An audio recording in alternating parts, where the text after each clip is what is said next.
அனைவருக்கும் வணக்கம். தொடர்ந்து ஆதரவளித்த ஒரு அனைத்து அன்புலங்களுக்கும் மிக்க நன்றி.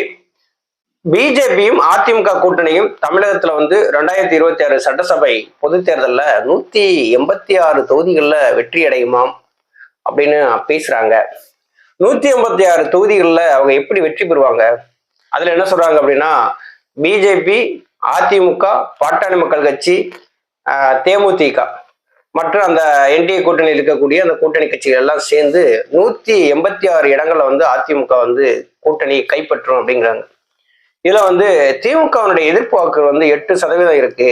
நாங்க எல்லாரும் சேர்ந்து அந்த 8% வாக்குகளை இழுத்துட்டோம் அப்படின்னா கண்டிப்பா நாங்க வெற்றி தான் அப்படின்னு சொல்லி பேசுறாங்க.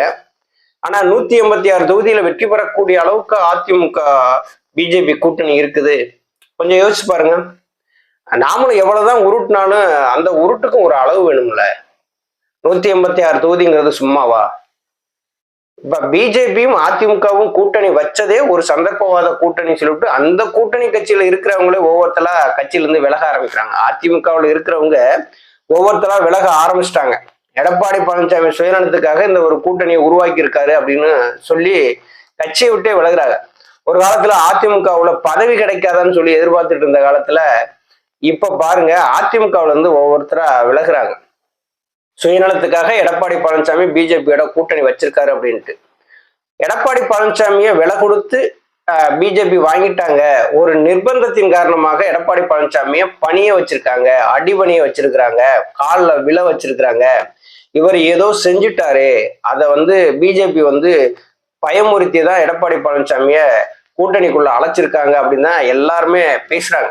ஏன்னா நேற்று வரைக்கும் கூட்டணியே இல்லை, நாங்க கூட்டணியே வைக்க மாட்டோம், எனக்கு ஒட்டும் இல்லை உறவும் இல்லை, அவங்களாலதான் நாங்க ஆட்சி இழந்தோம்னு சொல்லி ஒவ்வொரு செய்தியாளர் சந்திப்பிலையும் பேசாத ஆட்கள் யாருமே கிடையாது. திடீர்னு போய் ஒரு கூட்டணியை வச்சுக்கிட்டு நாங்க தான் 186 தொகுதி நாங்க வெற்றி பெற போறோம் அப்படின்னா இது சாத்தியமா? 2021 ஐயா ஓபிஎஸ் அவர் களத்துல இருந்தாங்க. அதனால நம்ம எதிர்கட்சி தலைவரா வர முடிஞ்சது. அன்னைக்கு கிட்டத்தட்ட ஒரு 30 தொகுதிகளில் அதிமுக வெற்றி வாய்ப்பை இழந்ததற்கு மிக முக்கியமான காரணம் டிடிவி தினகரன் தான். அதை நம்ம மறுக்கவே முடியாது. டிடிவி தினகரன் ஃபர்ஸ்ட் டைம் வெளியில ஒரு கட்சியை ஆரம்பிச்சு அதிமுகவுடைய வாக்குகள் பிரிச்சார். அன்னைக்கு ஐயா ஓபிஎஸ் அவர் சொன்னாங்க, டிடிவி தினகரனை எப்படியாவது கட்சிக்கு உள்ள கூட்டணிக்குள்ள கொண்டு வந்துடணும், அப்ப நம்ம வெற்றி பெற முடியும் அப்படின்ட்டு. எடப்பாடி பழனிசாமி என் தலைமையிலேயே பாத்தீங்கன்னா நாங்க தனி மெஜாரிட்டியில ஜெயிச்சிருவோம், நீங்க வேற டிடிவி தினகரனை உள்ள கொண்டு வரேன்னு சொல்றீங்க அப்படின்னு சொல்லி டிடிவி தினகரனை கூட்டணிக்குள்ள இணைக்கவே மாட்டேன்னு சொல்லி பிடிவாதமா இருந்தார். நாளைக்கு குறைந்தபட்ச செயல் திட்டமா இருக்கட்டும், அதுக்கப்புறம் கூட்டணி சீட்டு ஒதுக்கீடா இருக்கட்டும், ஒவ்வொரு தொகுதிகளும் அதிமுக கேட்பாங்க, அதுக்கப்புறம் பிஜேபி கேட்கும், இன்னும் நிறைய இருக்கு. ஆனா கூட்டணி அதுக்குள்ள உடஞ்சு போகும். அதிமுகவும் பிஜேபியும் அவ்வளவு சீக்கிரம் உடன்பாடு ஏற்பட்டு தேர்தல் காலத்தை சந்திச்சிருவாங்களா? அதெல்லாம் சந்திக்க முடியாது. எடப்பாடி தொகுதியில பிஜேபி நான் தான் நிக்க போறேன்னு சொல்லிட்டாங்கன்னா என்ன பண்ணுவார் எடப்பாடி பழனிசாமி? விட்டு கொடுத்து ஓடிடுவாரா? முடியாதுல்ல. எப்படியும் ஒரு சின்ன சின்ன பிரச்சனைகள் ஏற்பட்டுக்கிட்டே தான் இருக்குமே தவிர இந்த கூட்டணி கடைசி வரைக்கும் ஒரு பொருந்தா கூட்டணியா தான் இருக்கும். தொண்டர்கள் இணைந்து வேலை செய்யவே மாட்டாங்க.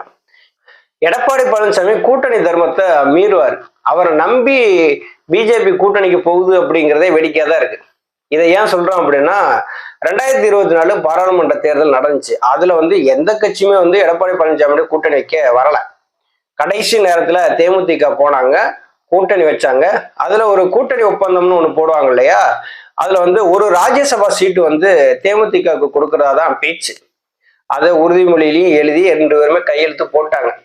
ஒரு செய்தியாளர் சந்திப்புல எடப்பாடி பழனிசாமி சொல்றாரு, அப்படிலாம் நாங்க சொல்லவே கிடையாது அப்படிங்கிறாங்க.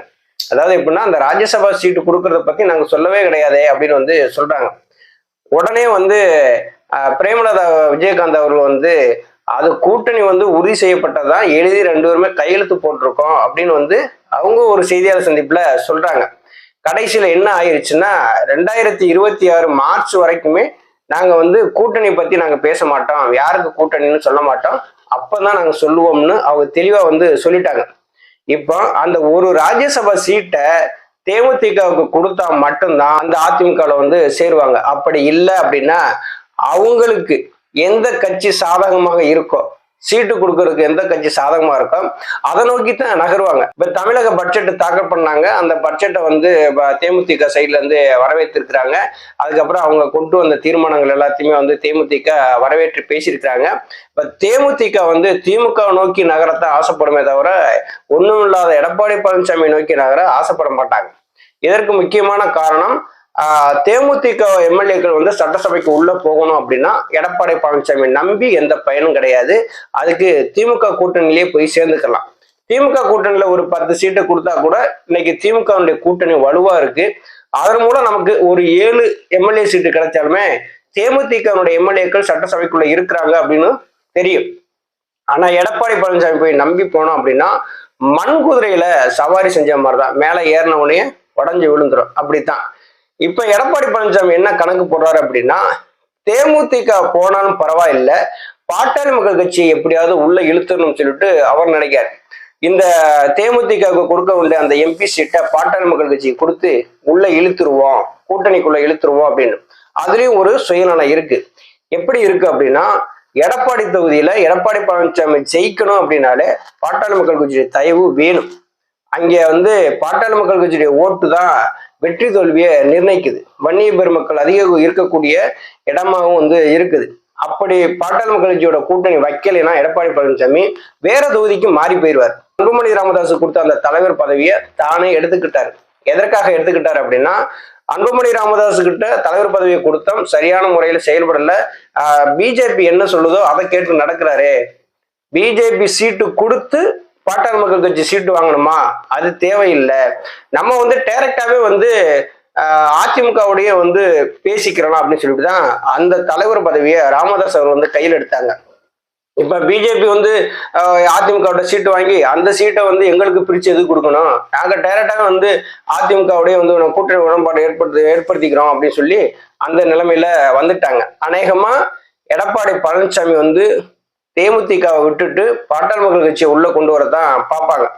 இப்ப பாட்டாளி மக்கள் கட்சியும் உள்ள வருமா அப்படிங்கிறது மிகப்பெரிய சந்தேகமா தான் இருக்குது. ஏன்னா எடப்பாடி பழனிசாமி நம்பி போக முடியுமா அப்படின்னு தான் எல்லாருமே கேட்கிறாங்க. திமுகவுடைய எதிர்ப்பு வாக்குகள் வந்து ஒரு 8% இருக்கு. அதை வந்து அப்படியே ஒருங்கிணைந்து கொண்டு போயிடுவோம், நாங்க வந்து வெற்றி பெற்றுருவோம் அப்படின்னு சொல்றாங்கன்னா, இப்போ பாக்குறதுக்கு 8% இருக்கும். ஆனா கடைசியில தேர்தல் களம்னு போகும்போது நோட்டுன்னு ஒண்ணு இருக்கு இல்லையா. ஒரு காலத்துல என்ன பண்ணாங்க, காசு கொடுத்து ஓட்டை வாங்கினாங்க.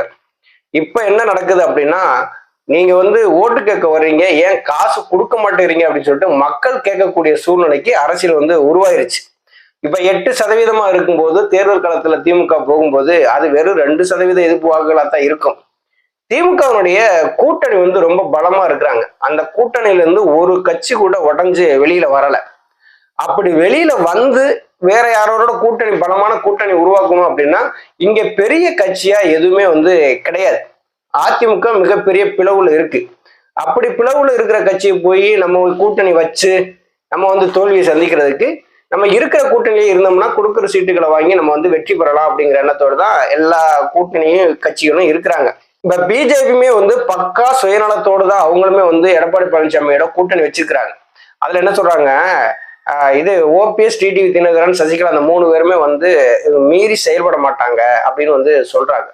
2024 பாராளுமன்ற தேர்தலில் மோடி பிரதமரா வரக்கூடாதுன்னு சொல்லி பிரச்சாரம் செய்வது தான் எடப்பாடி பழனிசாமி. அப்படி இருக்கிறவர் பிஜேபியோட போய் கூட்டணி வைக்கிறாரு. ஆனா 2024 பாரத பிரதமரா 3வது முறையா வரணும், மோடி அவர்கள் வரணும்னு சொல்லி தேர்தல் களத்துல நின்றவர் தான் ஐயா ஓபிஎஸ். அவருக்காக வாக்கு சேகரிச்சிருக்கிறார். அப்படிப்பட்டவரை பிஜேபி வந்து ஒதுக்கி வைக்குது. தமிழகத்தை பொறுத்தளவுல ஐயா ஓபிஎஸ் அவர்கள் இல்லாம நீங்க அரசியல் களத்தை நகர்த்தவே முடியாது. தேர்தல் களத்துல நீங்க நின்று செயல்படவே முடியாது. இன்னைக்கு எடப்பாடி பழனிசாமி நம்பி வாக்குகள் வந்து கிடைக்கும் சொல்லி எல்லாருமே போய் தேர்தல் களத்துல நின்றாலும் காரி துப்பி வெளியில அனுப்பிடுவாங்க மக்கள். மிகப்பெரிய உதாரணங்கள்லாம் நிறைய இருக்குது. மக்கள்கிட்ட போய் நீங்க எங்க கூட்டணிக்கு ஓட்டு போடுங்க அப்படின்னு சொல்லும் போதும் அவங்க யோசிப்பாங்க, நேத்து வரைக்குமே ஒருத்தருக்கு ஒருத்தர் வசைப்பாடிக்கிட்டு இருந்தீங்க, அது உங்க அரசியலுக்கு வேணா ஜகசமா இருக்கலாம், ஆனா உங்களை நம்பி நாங்க ஓட்டு போட மாட்டோம் அப்படின்னு சொல்லி மக்கள் வந்து நிராகரிச்சிருவாங்க. எடப்பாடி பழனிசாமி வேணும்னா நம்ம தலைமையில வந்து கூட்டணி இருக்குது அப்படின்னு சொல்லி சந்தோஷப்பட்டுக்கலாம். வெற்றின்னு ஒண்ணு இருக்குல்ல, அந்த வெற்றியை தரக்கூடிய இடத்துல எடப்பாடி பழனிசாமி இருக்காருன்னா இல்ல. ஐயா ஓபிஎஸ் அவர்கள் அந்த வெற்றி தரக்கூடிய இடத்துல இருக்கிறாங்க. அந்த எடப்பாடி பழனிசாமி தலைமையில இருக்கிற கூட்டணிக்கு கீழே வந்து ஓபிஎஸ், டிடிவி தினகரன், சசிகலா இவங்க எல்லாம் செயல்படுவாங்களா அப்படிங்கிறது தான் மிகப்பெரிய சந்தேகமா இருக்குது. இன்னைக்கு அதிமுகவுல போட்டி நடக்குது, நீயா நானா போட்டி நடக்குது, 2 பிரிவா பிரிஞ்சு இருக்கிறது. இன்னைக்கு கட்சி யாருக்கு அப்படிங்கிறத தேர்தல் ஆணையமும் வந்து இப்ப உறுதிப்படுத்தல, நீதிமன்றமும் உறுதிப்படுத்தல. இப்ப ஐயா ஓபிஎஸ் அவர்கள் இல்லாம களத்தை நோக்கி நகருவாங்க அப்படின்னா கண்டிப்பா வந்து தோல்வி சந்திக்கக்கூடிய சூழ்நிலை தான் ஏற்படும். டிடிவி தினகரனே செய்தியாளர் சந்திப்பு என்ன சொல்லியிருக்காரு, நாங்க வந்து இது மோடியோட கூட்டணியில தான் இருக்கிறோம் அப்படின்னு வந்து சொல்லியிருக்காரு. இந்த கூட்டணிக்கு தலைமை தாங்கக்கூடிய எடப்பாடி பழனிசாமி திமுகவுடைய எதிர்ப்பு வாக்குகளை வாங்கக்கூடிய சக்தியில இருக்காரா அப்படின்னா சுத்தமாவே அவர்கிட்ட வந்து கிடையாது. திமுகவினுடைய எதிர்ப்பு வாக்குகளை ஒருங்கிணைந்து அந்த வாக்குகளை பூரா அறுவடை செய்யக்கூடிய இடத்துல பிஜேபி, அதிமுக கூட்டணி கிடையாது. ஐயா ஓபிஎஸ் அவர்கள் இல்லாமல் எடப்பாடி பழனிசாமி தலைமையில் இந்த என்டிஏ கூட்டணி இங்க சட்டசபை தேர்தலை சந்திக்க போதில்ல, அந்த கூட்டணி மிகப்பெரிய அளவுல தோல்வியை தான் சந்திக்கும். இன்னைக்கு வந்து அந்த கூட்டணியினுடைய வெற்றி தோல்வியை நிர்ணயிக்கக்கூடிய இடத்துல ஐயா ஓபிஎஸ் அவர்கள் இருக்கிறாங்க. களம் எப்படி நகருகிறது அப்படிங்கிறத நம்ம பொறுத்திருந்து தான் பார்க்கணும். நன்றி, வணக்கம்.